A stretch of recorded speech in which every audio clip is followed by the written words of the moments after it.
80s. They were talking about, okay, we need to bring Corvette to supercar status. We need a supercar. Howdy folks, you on the Seek on the Speed 252 show. Scroll over to the right, click that subscribe button, and join this awesome community. Alright guys, so today we're going to talk about this super rare, awesome Corvette ZR1.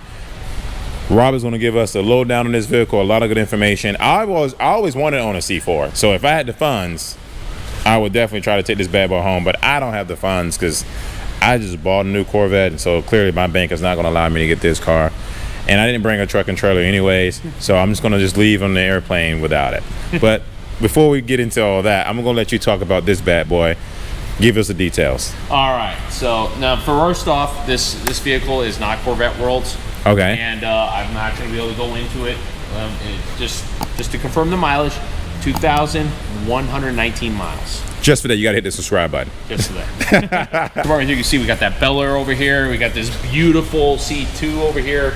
We got the Corvette C8 Z6 over there that actually belongs to my customer over there. We got that beautiful, handsome man, Mike, over there. What's up, guys? But I had to show this because the customer actually came into our side when he was actually looking to get this thing serviced, and I ran into him, and then when I looked outside, I was like, that's a ZR1. He's like, yeah. By the way, 1990, how many miles on it? He's like, 2,000. I'm like, 2,000? 2,000? Yeah. So we just recently, if you guys are followers of, Break of Speed, Mike's channel, we've had a pair of ZR1s. Well, it's ironic that in the span of short order here, we had the 94 for sale. We had, of course, the 19 ZR1. Then we've had both, it's not here right now, but we had a 91 red ZR1 for, in service. And now this extremely low mileage gem here, 1990 ZR1, which is the first year of the C4 ZR1. Gotcha. So the car, again, this is the car that launched Corvette back to And let me get this straight. I want to make sure I understand this. Every ZR1 at this time was manual. That's correct. So, okay, C4 ZR1s, for those of that know, for your video, all C4 ZR1s were coupes. Now, coupes have removable target tops. They weren't hard tops. They were so you can remove this? You can remove it, just like a normal C4. But they all had that 6-speed. You see there? Yeah. They all had the 6-speed transmission manual, which was fairly new for the time. And of course, the one of only 2 Corvettes with the dual overhead cam. In this case, the 4-cam 32 valve LT5 V8. And at this time, from 1990 to 1992, was 375 horsepower. 375, huh? Yep, and 380 pound-feet of torque. In 1993 to 95, they had upped it to 405 horsepower and 385 pound-feet of torque. Wow. Now again, there's a couple things on here. I mean, look at this. I'm going to tell you right now, I almost guarantee this is probably an original tire. I'd have to find the dot numbers, but I could tell just by looking at it. This Eagle ZR40s, this is probably an original tire. From 1990? Yes, we had for those that follow Mike's video, we had a Callaway twin turbo 91 that had the original tires, and this was, I remember they were the same spec. They wouldn't have been dry rotted by now? Not if you keep it inside climate controls and you keep moving it around so you don't get flat spots. So yes. Now, if I take this car and I really start driving it, the dry rot will probably come out fast. That's what happened to mine. When we bought it at Carlisle, it had almost no dry rot.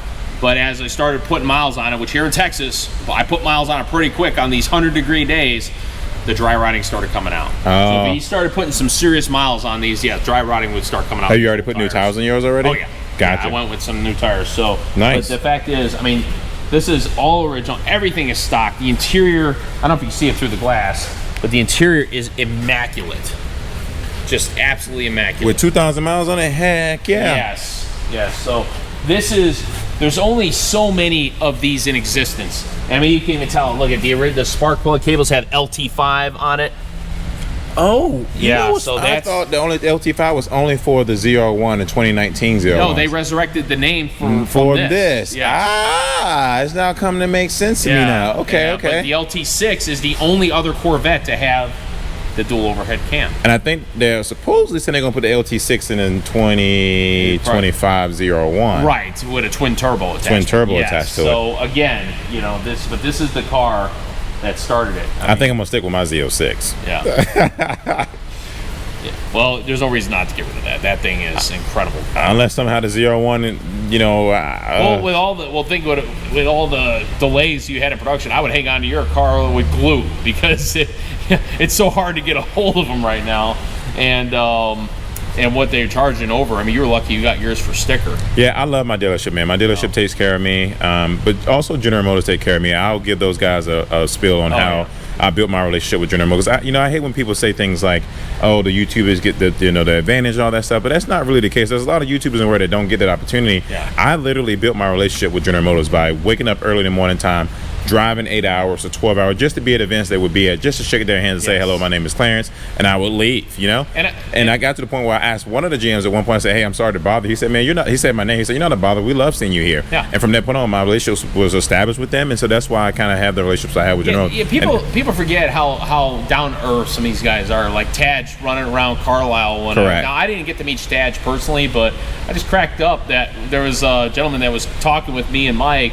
And he came in and he's talking all about his car to this guy in his hat and glasses, not realized it was Taj. And everybody around him knew it was Taj. Right. And nobody knew. And he's talking about it. If he's watching this video right now, you know who you are, man. You know, it's awesome.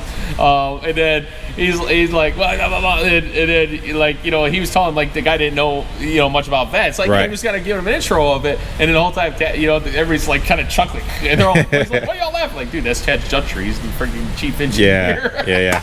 Absolutely. Yeah, it's a small world. But it's pretty cool that, you know, he even does that. He's not stuck up. He's not a jerk. He you know, he's involved. Yeah, absolutely. And you know, and he's a vet guy. You know, you can tell his touch and his team's touch on these cars. Absolutely, absolutely. Yeah, the engineers are really good people. I've had dinner with them multiple times. I've had multiple conversations with them. They know my name by heart, and it's because, like I said, I established that relationship over the years with those guys. And I love how my audience will have my back, and they was like, "Oh, the YouTubers get the best advantage or whatever." And my subscribers leave a comment. You know, he built the relationship with those guys a long time ago. I mean, and it's just how, you know, I put myself in front of them pretty much, if you must say.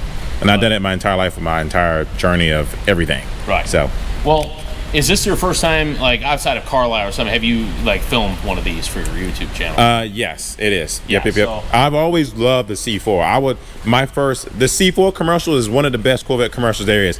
That's biased, but a C4 commercial is one of the best commercials there is. Sorry. Well, just a little brief history on this. So when they were trying to, the pre-plans were in the work in the mid-'80s. They were talking about, okay, we need to bring Corvette to supercar status. We need a supercar contender.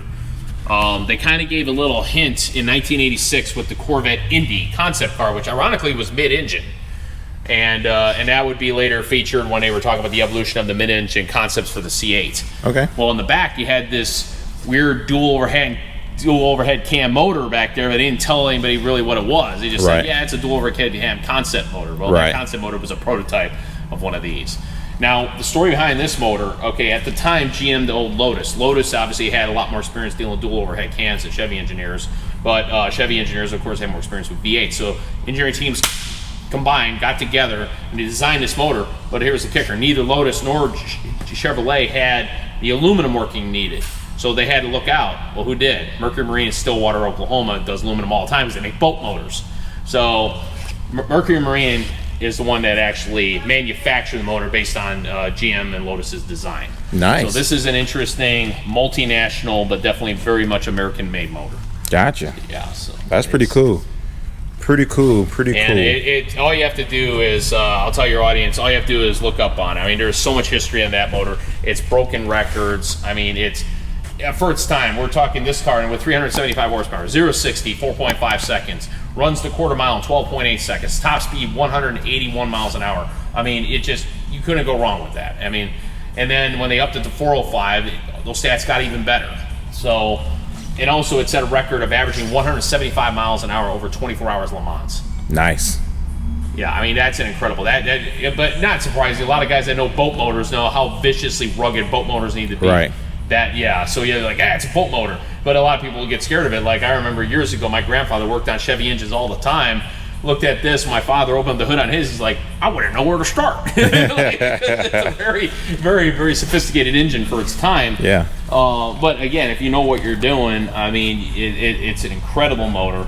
I think the only thing you run into these days, as you do at a lot of older Corvettes, is finding parts. Yeah, absolutely. And that's the only thing you got to be wary of with these. Just understand parts are limited, so you know, make sure you get all your ducks in a row before you risk doing stuff to it. So. Absolutely. Well, Robert, I appreciate it. You gave us a lot of knowledge on this Corvette ZR1. I'm so excited to actually see this in person because I want a C4 at some point in my life. So I don't know when that's going to be, but I would love to have just a C4 in my garage like you, and I would love to just own one of these bad boys. Well, once again, the C4 commercials are the best commercials. No, I have not. But one of the C4s commercials. Well, hey, how about a preview for the next video? How about you and me drive my Corvette, and you could drive mine? Oh, that'd be pretty sweet. Let's do that. Yeah, right. absolutely. To be continued. Guys, definitely hit that thumbs up button, hit that subscribe button, and leave your comments down below of your thoughts on this awesome Corvette ZR1. Is your seatbelt fastened? All right. Let's go.